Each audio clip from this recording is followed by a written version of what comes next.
Nii, et kõnekeskus on üks teema ja tõesti pärast küsige, et kliendihaldurid on siin, et võtke nööbis kinni ja pinnige kõik välja, mis on võimalik. Aga tehnoloogia areng ei ole kellelegi uudis ju, et see on iga päev meie ümber. Mõnikord tundub, et liiga palju, et isegi Riigikogus on algatatud selline petitsioon või algatus 5G vastu. Et see on, ja teise poole pealt on hästi tugevasti see, et 5G tuleb, et kui võtta praegu meie valdkonna üks suurimaid teemasid, mis on, siis alati on ikka kahelt pooled. Aga tehnoloogia toob muudatusi ning tõesti kohtades, kus ei oota, mis mõjutab meie enda igapäevaäri. Ning hommikul see väike algatus, et kõigil õnneks on täna siin apelsinimahlad, et ma loodan, et keegi Red Bulli pole joonud. Aga energiajoogiturg maailmas on suurusjärk $40 miljardit aastas käivet. Küsimus hommikul aju virgutuseks, et mis võib seda turgu ja äri pea peale pöörata? Pakkuge. Mis võib olla sellele energiajoogiturule saatuslikuks? Mis tuleb ja lõhub selle äri?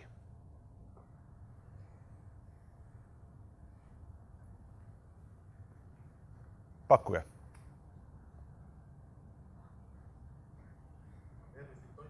Tervislik toitumine. Veel ideid? Parem jook. Ma olen kuulnud ka varianti, et tabletid. Kui on tiibujanna, jah. Aga suure tõenäosusega lõhub selle äri elektriauto. Sellepärast, et üle poole energiajookidest ostetakse bensiinijaamades.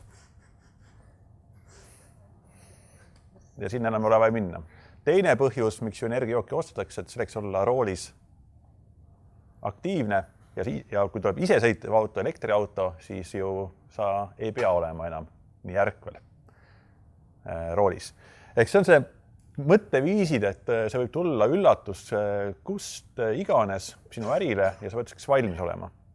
Sa pead tundma oma klienti, saama kliendist aru, miks klient midagi tarbib ja nii edasi. Teine pool, mis meid kindlasti mõjutab, on üks maailma suurimaid väljakutseid, on rahvastiku kasv. Täna on meil maailmas umbes 7,5 miljardit inimest. 10 aasta pärast ennustatakse, et meid on 1 miljard rohkem. Ja see on tõsine väljakutse tegelikult kogu ühiskond, kõikide ühiskondadele, kuidas me hakkama saame siin planeedil, koos planeediga, selleks, et me ka inimestena ellu jääksime. Rahvastiku suur kasv omakorda toob kaasa linnastumise, kus inimesed rohkem ja rohkem kontsentreeruvad linnadesse ning 2030 aasta ennustatakse, et meil on 41 linna, megalinna, kus on juba maailma rahvastikus enam kui 10% inimesi elab. Tuuaks paralleelis Eesti, siis Eestis täna juba on 66% inimestest elab linnades. 66% on täna juba Eestis linnades ja see kasvab pidevalt. Ja sama trend on ka maailmas ja see on 2 põhjust tõesti, et üks on see, et meil on vaja maapinda selleks, et tegeleda põllumajandusega, et tagada ja toita see elanikkond ära. Aga teiselt poolt on loomulikult on see, et see linnastumine tuleb sinna juurde. Mis veel maailmas toimub, on siis suurtest trendidest, on kindlasti tark automatiseeritus igal pool. Miks ma seda enne näitasin, on see, et mida rohkem on inimesi, selleks, et sa tunneks oma klienti hakkama saada, siis asi peab olema automatiseeritud, tark ja igal pool kättesaadav. Ta peab olema tark, asjad muutuvad tarkvarapõhiseks, kus on vaja analüütikat ja sisuliselt tehnoloogia ütleb, kuidas teha. Toon näite nagu linnadest, et kuidas linnu planeerida, kui Katariina II tuli kunagi Eestisse, ütles, et teeme Võru linna ja pani kaardile Võru linna tänavad ja plaani, siis täna ühtegi linna enam niimoodi enam arendada ei saa. Selleks on vaja tarkvarasi, automatiseeritust ja analüütikat. Teine tehnoloogia vaatest, et kuidas eristuda, on selgelt kasutuskogemus. Kliendid valivad kasutuskogemuse järgi.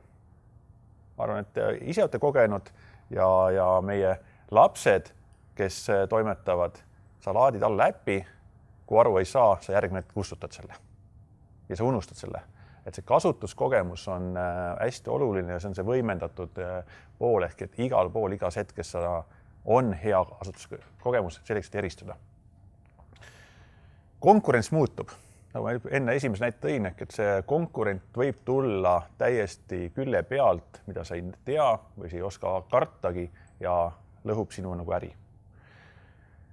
Kliendi harjumused muutuvad. Kuidas täna toimetatakse, ei ole see, kuidas nagu homme toimetatakse. Ja tihe konkurents globaliseerumine toob kaasa finantssurve. Enam ei ole see, et mu konkurent on kõrval pood või kõrval firma. Minu konkurent on tegelikult USA-st, Saksamaalt, Soomest ja see toob kaasa finantssurve, sest sa konkureerid globaalselt. Ja maht on taga see, mis toob sulle suure nagu käive. Ja ühiskondlikust vaatest on polariseerumine, rikkad, vaesed, see juhtub täna, see võimendub erinevatest aspektidest, rahvastik muutub, migratsioon globaalsest vaatest ning mis peale tuleb, on vastutusundlik mõtteviis. Ja minu jaoks on trendilina, see on üks sellised võtmeteemasid, mis on hakanud pead tõstma ja järjest rohkem võimendub. Ja selle taga on uus generatsioon. See ei ole me, vaid see on me. Ehk et ja see mõjutab, ma arvan, kõiki meid, et kui veel aastad tagasi me suutsime ära öelda, et Tallinna elanik mõtleb niimoodi Eesti kontekstis või eestlane on selline, siis täna ei ole eestlast kui sellist olemas. On olemas mina ja igaüks tahab olla erinev. Ehk et see on see uus Y-generatsioon, milleeniumi generatsioon, kuidas me igast nimetame, siis minu jaoks on parim on see, et see on see mina generatsioon. Mina olen keskel.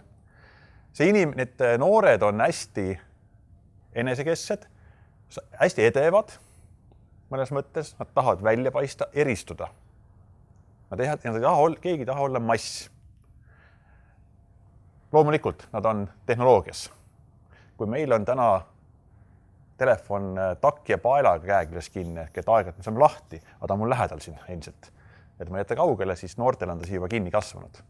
Nad on tehnoloogias sõltuvuses. Ja teine pool on see, et nad on hästi eneseteadlikud. Nende jaoks ei ole olemas asja, et ma ei oska või ma ei saa. Alati saab, see on olemas, ma tean täpselt, mida ma tahan. Ja ma ei lähe massiga kaasa. Vastupidiselt sinna, et justkui hästi nagu egokeskne, siis need noored on teiselt poolt jällegi hästi tolerantsed. Ei ole probleemi rassidega, rahvustega, vanustega, nad on tolerantsed. Nende jaoks on see okei, et me oleme erinevad ja kõik on erinevad, sest ma ise tahan ka olla erinev teistest. Et kus see tulebki sellest, et ma tahan olla erinev ja ma aktsepteerin, et teine on erinev. Ma ei sunni peale seda, et kõik peaks minusugused olema. Ja see paneb nagu tekitab küsimuse ju meil ettevõtetena ja äritegeses ehk, et kuidas sa selle kliendile jõuad. Kui enne oli see, et ma võtan ühe segmendi ja teen sinna oma pakkumisi, nüüd on see, et ma pean, iga klient on oma nagu egoga, oma vajadustega, oma nagu selge ootusega, kuidas ma jõuan sinna. Ehk et kuidas sa eristud ettevõttena sest massist, pakkumiste hulgast ja sa leiad selle õige kliendi ja jõuad sinna õige kliendini. Samal ajal meil on reklaamipimedus, mis tõstab pead, uuest põlvkonnad. Seda reklaami on nii palju, siis ma arvan, et iga üksteist saab e-maili teel keskkondades, kes on tehnoloogia teadlikum, paneb adblockerid peale, aga kes ei pane, siis tihti me ei näe seda reklaamina. Ehk et traditsioonilised viisid jällegi, kuidas me kliendini jõuame, et paneme välja reklaami ja selle peale tuleks ostma, ei tööta. Sa pead jõudma kliendini õigele hetkel, õigel ajal ja just sellele ühele kliendile, mis on aega tõrgub nagu mõistus vastu, et kas tõesti iga kliendi jaoks peab eraldi toimetama. Siis võib öelda jah, kui tahad olla edukas. Ja see ongi väljakutse, et kuidas teha. Traditsioonilised viisid ei tööta, et mis on uued asjad. Ja siin tulebki tehnoloogia paratamatult appi, või tuleb appi õnneks, ja tuleb appi tehisintellekt. Inimene ei suuda enam nii kiiresti reageerida, sest suurtes andmemahtudes orienteeruda, selleks on vaja tehisintellekti, kes otsib ja leiab mustreid ja söödab ette õigeid valimeid, õiget informatsiooni, mille pealt teha nagu otsuseid. See tuleb ja see on olemas täna juba. Ja täna ma arvan ka esimesi samme, kuidas me selles suunas liigume, ka kuulete täna juba. Et jõudes tänasest teemasse, kus on siis see kõnekeskuse tulevik? Kas kõnekeskuse tulevik on nii nagu täna? Endiselt inimene võtab vastu, räägib, kuulab, võtab kaasa, et mõnikord helistab tagasi ka, positiivne. Mul endal oli hea kogemus hiljuti mõtlesin, et just selle ettekande peale ja üleeile siis helistas mul Eesti Energia, et pakkus uut energiapaketti, et võtke. Siis mõtlesin, et teate, et mul on see probleem, et ma nüüd mõtlen ka nagu vastutustundlikult, et te teete nagu põlevkivist asja kõik, et see ei ole üldse vastutussuline käri. Et võib küll odav hind olla, ja siis nii armas oli see, kus see teenija ütles, et oodake, meil oli just üks koolitus selle kohta, et või ma lähen nüüd nagu loen natukene ja ma helistan talle 10 minuti pärast tagasi. Ja helistas tagasi ja rääkis mulle pika juttu sellest, kuidas nad investeerivad tuuleenergiasse ja neil on hüdroelektrijaamad olemas ja kui suur osa elektrienergiast tegelikult on taastuvenergia ja nii edasi, et väga-väga nagu positiivne oli see. Et aga jällegi see, et see oli tema jaoks nagu üllatus, et keegi küsi hoopis teise nurga alt, et minu jaoks ei olnud oluline hind, vaid ma ütlesin, kuule, päriselt ka, et milline on teie ettevõtte mõju ühiskonnale, keskkonnale, et ma tahaks nagu selle põhjal otsust teha. Okei. Aga ma helistan kohe tagasi. Hästi inimlik. Või on see, et järgmine samm, et meil on endist inimene olemas, aga meil on väga palju tööriistasi, mis aitavad tal ette arvutada asju, ette pakkuda kiiresti kõne ajal, toetada, abistada, erinevad süsteemid. Või on järgmine on see, et tõesti sul on kõne, pilt, kõik on ühes koos. Teenindaja vaatest. Täna antud lahendust me ei testi kõnekeskusega, aga meil on täna Ericssoni tehasega Tallinnas testpiloot, kus tõesti nad toodavad neid mobiiliantenne, kus on hästi palju neid trükiplaate, elektroonilisi trükiplaate ja et kuidas tuvastab viga. Ning mis toimub on see, et ongi prillid on ees, plaat tuleb ette ja tegelikult prillid juba analüüsid ära, et kas on nagu okei või ei ole okei ja näitavad sulle, kus on probleem, kuhu sa peaks vaatama, et kontrolli seda nagu tükki. Sama juhtub ka tegelikult kõnekeskuse vaatest, miks mitte, et sul on automaatselt hakkab info ette jooksma juba läbi prillide, et sul ei ole arvuti enam suur, vaid et see on rohkem nagu integreeritud. Või seda inimest enam ei olegi kõnekeskuses. Ka see on variant. Ja täna maailmas väga palju juba kasutuses. Meie endine sõsarettevõte, nüüd Teliana me müüsime maha, aga Kasahstanis olev Kaatsel, meie endine tütarettevõte, kasutas kõnerobotit. Ja rääkides ettevõtte juhiga, siis ta ütles, et ta oli algul väga pessimistlik, kuidas seda kasutusele võtta, aga tulemus oli see, et see kõnerobot müüs 30–40% paremini kui inimene. Mul läks juhe kokku eestlaslikult, et mis mõttes see nagu on. Ütleski, et aga kiirus. Õige pakkumine, õige vastus, ta suutis kiiremini analüüsida. Kui inimene hakkas ikkagi pakkuma erinevaid variante kliendile, siis tema pakkus õige asja. olenevat, ütleme, olemasoleva info ja tausta põhjal ta tegi õige otsuse, mida ta tegi kohe pakkumise ja see töötas. Jah, tegemist oli mobiilifirmaga ainult, hästi palju kõnekaardi äri, hästi lihtne äri, aga tõesti ta ütles, et lõpetasite aasta hiljem kuskil suurusjärk 15-20% vähem inimestega ja müük oli 30-40% parem. Ja nad võtavad selle töö üle, need robotid. Mis see kaasa toob? On teine pool.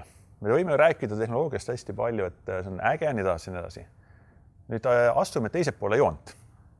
Mina ja inimene. Mida see mulle tähendab?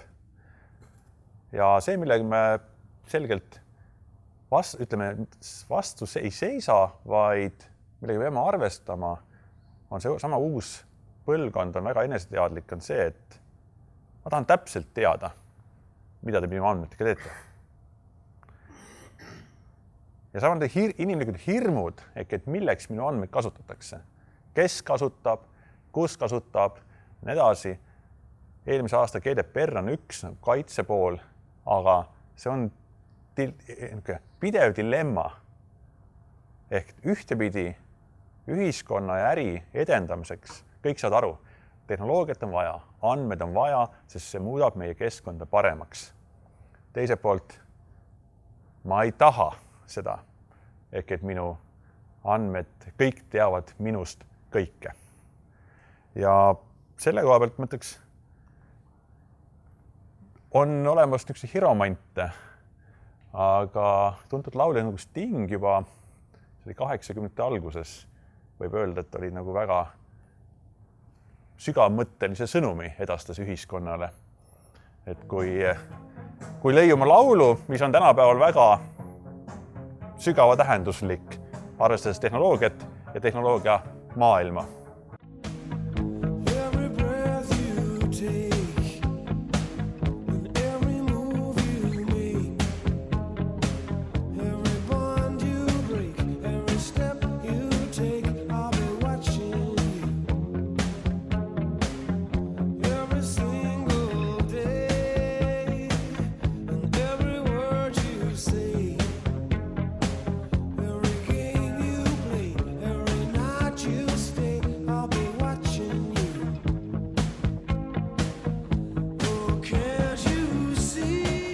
Ehk et tegemist on tõesti meie kui ettevõtete sooviga omada võimalikult palju ülevaadet klientidest.